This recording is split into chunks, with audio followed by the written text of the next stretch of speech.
My husband is preparing their foods. Okay, okay. Okay, 2 p.m. pa man. Oh, you see? You see? They are not imported cats. They are all locals. Mahirap lang kami.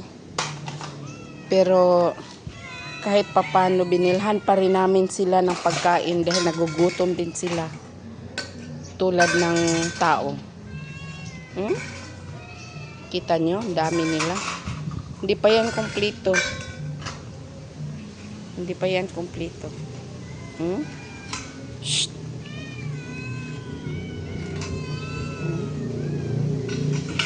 Mabuti sana kung pinapakain namin sila tapos pag ibininta namin ay magkapera kami.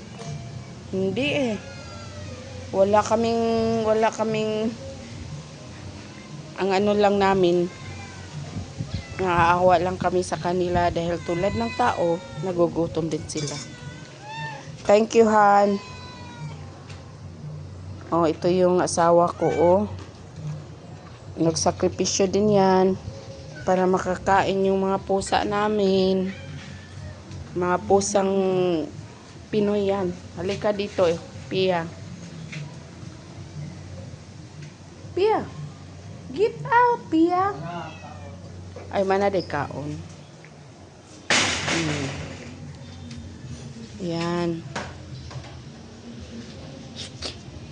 Gulay at saka fish ang ulam nila.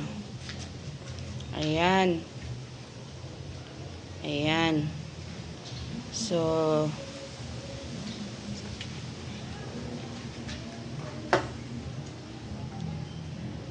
ayan.